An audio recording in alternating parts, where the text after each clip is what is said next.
নমস্কাৰ সকলকে মই এটা ভিডিঅ'লৈ আশা কৰোঁ সকলো ভালে আছে কুশলে আছে আজি একদম ধুনীয়াকৈ দেখিছে একদম লোকেল বস্তু দি আজি এখন আঞ্জা বনাব লৈছোঁ ভাবিলোঁ যিহেতু মই ৰেচিপিটো বনামেই আৰু আপোনালোকৰ লগতো শ্বেয়াৰ কৰোঁ আৰু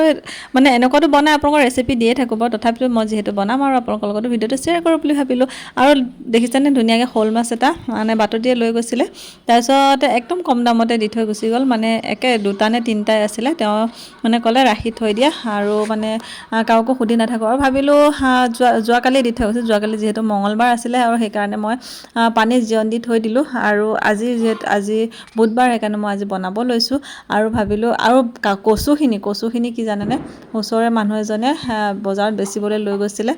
মানে এনেই মানুহক দি ফুৰে মানুহজনে আৰু ময়ো তেওঁৰ পৰা এমুঠি ৰাখি ল'লোঁ আৰু মানে আমাৰ বাৰীখনত কচু বুলিবলৈ নাইকিয়া হৈ গ'ল জানেনে মানে ইমানে শুকান দিন হৈছে আমাৰ বাৰীখনত কচু নাই এতিয়া বৰষুণ পৰিলে হয়তো য'ত ত'ত গজিব কিন্তু বৰষুণে নাই দেখিছে আপোনালোকে আৰু সেইকাৰণে কচু মানে নাইকিয়া হৈ গৈছে আৰু মানুহজনৰ পৰা কচু ল'লোঁ আৰু ল'ৰাক কি হৈছে জানেনে জ্বৰ মানে ভাল নোহোৱা দেখি এণ্টিবায়'টিক খুওৱাৰ পৰা সি বহুত দুৰ্বল হৈ গৈছে আৰু ডক্টৰে কৈছে মানে চুপ খুৱাব লাগে আৰু যিমান পাৰে মানে এনেকুৱা মাছ লোকেল মাছ এনেকুৱা ঘৰুৱা শাক পাচলি খুৱাবলৈ দিছে মানে যিমান পাৰে মানে ঘৰুৱা বস্তুৱে খুৱাব দিছে আৰু বিশেষকৈ সি ঘৰুৱা বস্তুতকৈ মানে সি মানে বাহিৰা ফাষ্টফুডবিলাক খাই বেছি ভাল পায় কিন্তু কি হ'ব নিদিওঁ আৰু দিয়া নহয় কিন্তু মানে ওচৰতে বনাই কৰি থাকে যে তাৰপৰা গৈ অকণ হ'লেও খায় মানে তাৰ এটা অভ্যাসত পৰিণত হৈছে তথাপিতো নিদিয়া হৈছোঁ মানে পুৰি চচটোহে বেছি খায় কিন্তু এইকেইদিন গাটো বেয়া হোৱাৰ পৰা পুৰি চচটো বাদেই দিলে সেইটো মানে নাইকিয়া হ'ল যে মই খুব ভাল পাইছোঁ আৰু তাৰপিছত এয়া ধুনীয়াকৈ মই কচুখিনি একদম চাফ চিকুণ কৰি লৈছোঁ যিহেতু কি আছিল নাজানো সেইকাৰণে ভালকৈ গোটেই চুচ এৰুৱাই লৈ ধুনীয়াকৈ একদম নিমখ পানী দি মোহাৰি ধুই ল'লোঁ আৰু কাটোতে গম পাইছোঁ কচুখিনি নধৰে যিহেতু এতিয়া শুকান দিন নহয় জানো শুকান দিনত এতিয়া কচুটো একেবাৰে নধৰে সেইকাৰণে মই ডাইৰেক্টকৈ বহাই দিছোঁ আৰু ধুনীয়াকৈ মছলাখিনিও একদম পটাত পিচি লৈছোঁ আৰু মছলা কচুৱে হওক বা লোকেল মুৰ্গীয়ে হওক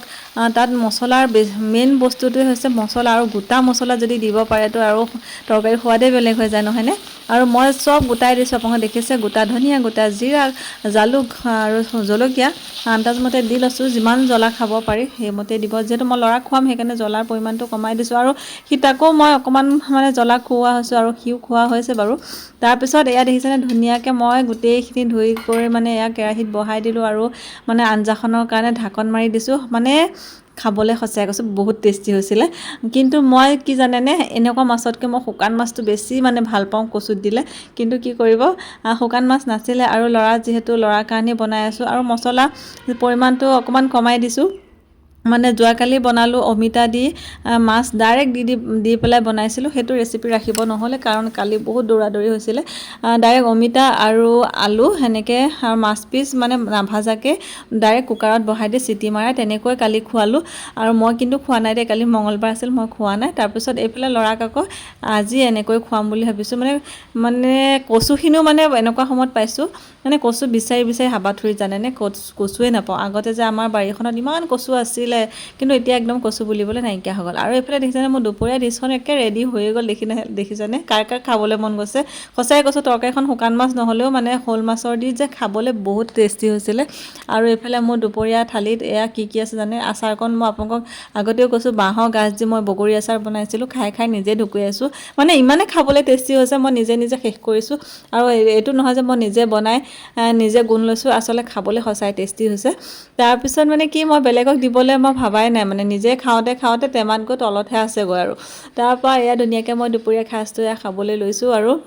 আপোনালোকক কি ক'ম মানে ভাষাখিনি ইমান টেষ্টি হৈছে আপোনালোকে যদি বনাই নাই খোৱা এনেকৈ মানে বিশেষকৈ চালানী মাছ বা কিবা মাছতকৈ এনেকৈ লোকেল মাছ দি খালেহে আচল ভিটামিনটো পোৱা যায় আৰু পৰাপক্ষত বইল খালে যে আৰু ভিটামিন পোৱা যায় যোৱাকালি ল'ৰাক যিহেতু বইল খোৱালোঁ আজি এনেকৈ অকণমান খুৱাইছোঁ মানে সদায় বইল খাবলৈ টান পায় অকণমান যদি মছলা দি দিওঁ সি মানে খাবলৈ খুব ভাল পায় আৰু এনেকৈ আজি দুপৰীয়া সাজ এনেকৈ ৰেডি কৰিলোঁ আপোনালোকে এনেকৈ খায়নে এটা কমেণ্ট কৰিবচোন আৰু বইলটো বেছি ভাল পাওঁ কিন্তু মানে বইল ল'ৰাই খাব নিবিচাৰে আৰু দুপৰীয়া থালিখন আজি এনেকৈ ৰেডি কৰিলোঁ আজি ভিডিঅ'টো আছে তোমালোকে ভিডিঅ'টো চাই ভাল পালে লাইক কমেণ্ট শ্বেয়াৰ কৰিব যিসকলে নতুনকৈ চাই আছে এটা ফ'ল' কৰি দিব আজিলৈ আহিছোঁ বাই বাই।